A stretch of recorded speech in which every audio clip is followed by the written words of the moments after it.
দেখেন, আওয়ামী লীগ আর জামাতের এই পিরিতি কিন্তু আজকের না ভাই।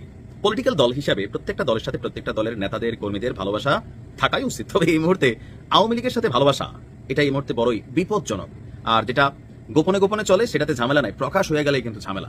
আচ্ছা, একজন আইনজীবীর ধর্ম কি? তিনি কি দল দেখা কাউকে সাপোর্ট করবেন, কোনো অপরাধীকে মুক্ত করবেন, নাকি না একজন প্রফেশনালি কি বলে উকিল হিসাবে তিনি তার কাজ করে যাবেন? ভিন্ন রকমের ঘটনা ঘটছে। এটা বিএনপির জন্য এই মুহূর্তে আলোচনাতে যথেষ্ট রসদ যোগাবে বা খোরাক যোগাবে। গেল কয়েকদিন আগে মির্জা আব্বাস সাহেব বলছিলেন, জামাতের নেতাদের সাথে আমরা যখন বসি তারা আমাদেরকে বলছে, দেখেন আওয়ামী লীগের সাইড দেওয়া যাবে না, মাঠে নামতে দেওয়া যাবে না, কিন্তু তারা তলে তলে আওয়ামী লীগের ভোট দিয়ে নাকি ডাকসুতে বিপি নির্বাচিত হয়েছে, জাকসুতে হয়েছে বা মানে ভূমিদশ বিজয় পেয়েছে।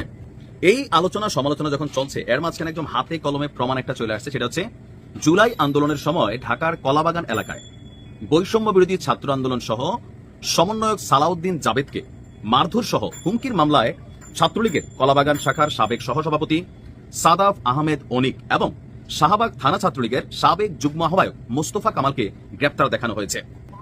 এর মধ্যে সাদাফ আহমেদ অনিককে গ্রেপ্তার না দেখানোর পক্ষে শুনানি করেন জামাতের আইনজীবী আব্দুল রাজ্জাক। বুধবার মামলার তদন্ত কর্মকর্তার আবেদনের পরিপ্রেক্ষিতে ঢাকার মেট্রোপলিটন ম্যাজিস্ট্রেট সেফাতুল্লাহ তাদের গ্রেফতার দেখানোর আদেশ দেন। মামলার তদন্ত কর্মকর্তা কলাবাগান থানার এসআই শামসুল হক সুমন তাদের গ্রেফতার দেখানোর আবেদন করেন।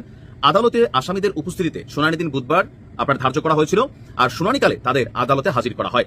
রাষ্ট্রপক্ষের অতিরিক্ত পাবলিক প্রসিকিউটর মোহাম্মদ শামসুদ্দোসা তিনি তাদের এই মামলায় গ্রেফতার দেখানোর বিষয়ে শুনানি করেন, আর সাদাফ আহমেদ অনিককে গ্রেফতার না দেখানোর পক্ষে শুনানি করেন ঢাকা আইনজীবী সমিতির সিনিয়র সহসভাপতি এবং জামাতের আইনজীবী আব্দুর রাজ্জাক।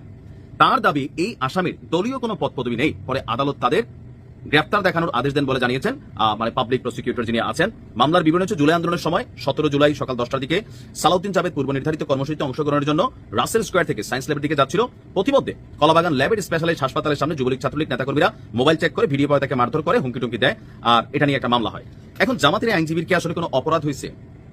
একজন ডাক্তার, একজন আইনজীবী, ভাই তাদের তো প্রফেশন হচ্ছে, একজন ডাক্তার ধরেন এখন জামাতপন্থী ডাক্তার, তো আওয়ামী লীগেরই একজন, তারা কেউ পাইলো, তো এই হাসপাতালে নিলে তিনি কি চিকিৎসা দিবেন না? অথবা অন্য বিএনপি পন্থী ডাক্তার, তিনি কি ভাই মানে জামাতকে দেখলে চিকিৎসা দিবেন না? এটা তো ডাক্তারের ধর্ম হইতে পারে না। একজন আইনজীবী একজন মজলুমের পক্ষে লড়াই করবেন, এটা খুবই সিম্পল। এখন মজলুম ছাত্রলীগও হইতে পারে, আওয়ামী লীগও হইতে পারে, জামাতেরও হইতে পারে, সাধারণ মানুষও হইতে পারে। তো তিনি যখন এই কাজটা করলেন, সেখানে কিন্তু রাজনৈতিক পরিচয়টা সামনে চলে আসলো।